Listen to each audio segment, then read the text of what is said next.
ऐसा जो होता है वो महाभाग्यशाली कहा जाता है।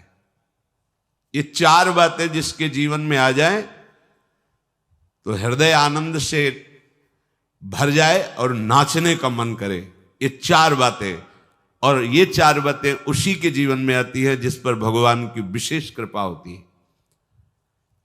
जो हो चार बात एक ठोर, जो हो चार बात एक ठोर, तो मन मीत मिले मोहन ते, वो बने रसिक सिरमौर।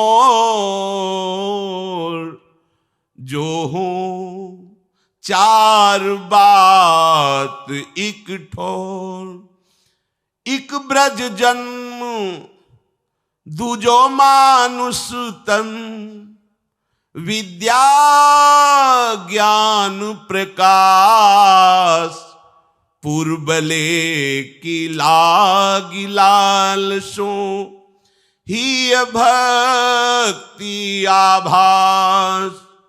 इतने हूं पे नहीं करे कृपा कहूं, तो करिए सत्संग, दया विचार भक्ति जन पेरे, रहस रंगे रस रंग। ये जिस शरीरधारी को ये चार बातें मिल जाए वो रसिक सिरमौर हो जाएगा और उसका मित्र होगा मनमोहन ठाकुर। ललित त्रिभंगी श्याम सुंदर अखिल ब्रह्मांडों का नायक तुम्हारा दोस्त बन जाएगा अगर ये चार बातें तुम्हारे जीवन में हैं। पहला, ब्रज में जन्म, दुर्लभ बात। अब हम इस पंक्ति में कैसे खड़े हो? ब्रज में जन्म हमारे हाथ की बात है, फिर तो हमारा मनुष्य जन्म गया। इसका क्या उपाय है कि इस पहली पंक्ति पे हम खड़े हो जाए? तो दीक्षा से नया जन्म माना जाता है। यदि वृंदावन रस का चिंतन करने वाले रसिक शिरोमणि सदगुरुदेव का आश्रय लिया जाए तो आपका ब्रज में जन्म माना जाएगा, क्योंकि आपका नया जन्म हुआ है। ये शास्त्र सम्मत बात है कि दीक्षा एक नया जन्म होता है। जो दीक्षा देने वाला है वो हमारा असली माता पिता है। क्योंकि आप कहोगे नकली भी होते हैं, हाँ हाँ, ये नकली है शरीर, ये टिकाऊ नहीं है। 50 वर्ष 80 वर्ष 100 वर्ष, लेकिन गुरुजी ने जो जन्म दिया है वो दिव्य चिदानंद भाव देह की प्राप्ति का है और वो अनंत काल तक प्रियालाल के समीप रहेगा। जो मंत्र मिलता है, जो नाम मिलता है, वो प्रभु मिल गए। अभी आप समझ नहीं पा रहे, चेक हाथ में आ गई अरब रुपया की तो अरबपति बन गए, पर अभी 1 रुपया खर्चा करने के लिए हाथ में नहीं है। अब वो कार्य उसका आगे बढ़ेगा, आप बैंक जाएंगे, वहां जांच होगी, आपको पैसा 1 अरब, पर आप अरबपति उसी समय बन गए जब चेक आपके हाथ में है। ऐसे ही दीक्षा मिली तो आप प्रभु के उसी समय हो गए। आपकी स्वीकृति, आज से मैं वैष्णव हो गया, श्री हरि का हो गया। अच्छा, बोले आप बोलते हो, बोलने से क्या, प्रमाण दीजिए।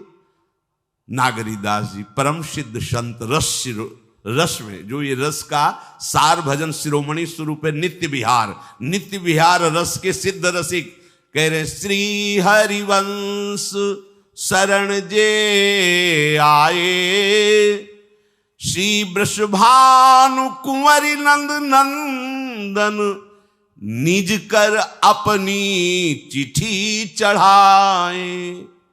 जहां कोई महाप्रभु हरिवंश चंद्र जी की शरण हुआ तो प्रिया प्रीतम निकुंज के रजिस्टर में उसका नाम लिख लिया। नागरीदास जी कह रहे, सही बात तो यह है कि उन्होंने हमें स्वीकार किया है, इसीलिए हमारी दीक्षा होती है। इसीलिए हमें सदगुरुदेव मिलते, हमारे भाग्य का विषय नहीं। प्रियालाल ने मुझे घसीटा है, प्रियालाल मुझे स्वीकार किए। जिस दिन दीक्षा मिली उसी दिन चेक जैसे हाथ में मिली और अब पति बने, उसी दिन आप प्रभु के हो गए, उसी दिन भगवत प्राप्ति के अधिकारी हो गए। अब जैसे आगे का प्रोसेस शुरू होता है, बैंक जाना, जांच करवाना, फिर सही निकलने पर रुपया मिलना, ऐसे ही अब आपकी जांच बैठेगी कि आप कैसे शरणागत हो। अगर आप कमजोर निकलते हो तो आपको फिर सहयोग मिलेगा भागवतिक, ऐसे मित्र मिलेंगे, ऐसा सत्संग मिलेगा, ऐसा शास्त्र स्वाध्याय होगा कि आपकी शरणागति नाटक न रह के सत्य हो जाएगी। इस मार्ग में यही तो बड़ा लाभ है कि झूठा खेले साचा होए। अगर नाटक से भजन करोगे तो तुम्हें सत्य भजनानंदी बना देंगे प्रभु, ये बड़े कृपालु हैं। तो दीक्षा नया जन्म माना जाता है। तो हमने यदि वृंदावन ब्रज के रसिक शिरोमणियों का आश्रय लेकर उनसे दीक्षा ली तो हमारा नया जन्म हो गया। शरीर का जन्म और दीक्षा का जन्म, इनमें दीक्षा का जन्म विशेष महत्वपूर्ण माना जाता है। तो एक शरीर का जन्म हुआ ब्रज में और एक हुआ दीक्षा का जन्म। तो हम शरीर के जन्म में तो ब्रह्मा के विधान से चलते हैं, लेकिन दीक्षा के जन्म में साक्षात श्री हरि के विधान से चलते हैं। हरि ने मुझे जन्म दे दिया, अब हम पक्के ब्रजवासी हुए, क्योंकि हमारा जन्म हो गया। क्या? दीक्षा जन्म। इसे कोई नहीं काट सकता त्रिभुवन में, ये सिद्धांत है।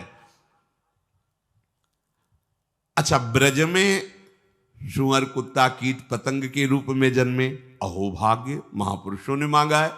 पर कह रहे दूजो मानुष तन, और कई मनुष्य शरीर से तो हम कथा कह सकते हैं, सुन सकते हैं, नाम कीर्तन कर सकते हैं, नृत्य कर सकते हैं, प्रभु के लिए चीख चीख कर पुकार सकते हैं, और हम प्रभु की सेवा कर सकते हैं।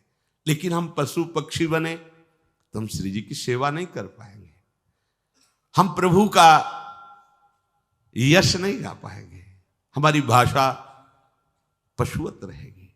वो दिव्य निकुंज की बात अलग है। देखो ना, यहां पशु पक्षी सब सौभाग्यशाली, तो कैसा जीवन है। अगर मनुष्य जन्म है, देखो आप बैठे सत्संग सुन रहे हो, आप नाम कीर्तन, आप पद में नृत्य करेंगे, आनंदित होंगे। मनुष्य जन्म और ब्रज में जन्म, मनुष्य जन्म, ब्रज में जन्म। जन्म का मतलब आप निराश नहीं होंगे, ये सिद्धांत मान लीजिए। दीक्षा एक नया जन्म, तो हम भी ब्रजवासी। हरिराम व्यास जी कह रहे ना, हे हरि हम कब हुई हैं ब्रजवासी। तो हरिवंश महाप्रभु की शिष्यता स्वीकार की, अखंड वृंदावन वास आजीवन हरिराम व्यास जी ने किया। क्योंकि मनुष्य शरीर में विद्या और ज्ञान का प्रकाश होता है, अन्य जीवों के शरीरों में नहीं।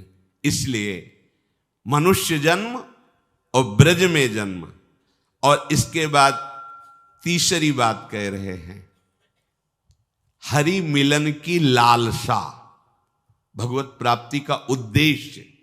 ये जो चार बातें बता रहे बड़ी दुर्लभ है। ब्रज में जन्म, मनुष्य शरीर से जन्म, और हमारे हृदय में भगवत प्राप्ति की लालसा। बोले भगवत प्राप्ति की लालसा तो बहुत कठिन है। तो अब चौथी बात कर रहे हैं, जो कृपा से कहीं सत्संग मिल जाए तो ये लालसा जागृत हो जाएगी भगवत प्राप्ति की। ये चार बातें जिसके जीवन में है, ब्रज में जन्म, मनुष्य शरीर, भगवत प्राप्ति का उद्देश्य और नित्य सत्संग, जान लो इससे बढ़कर कोई कृपा नहीं हरि के पास देने की, क्योंकि इसी में हरि बंध जाते हैं।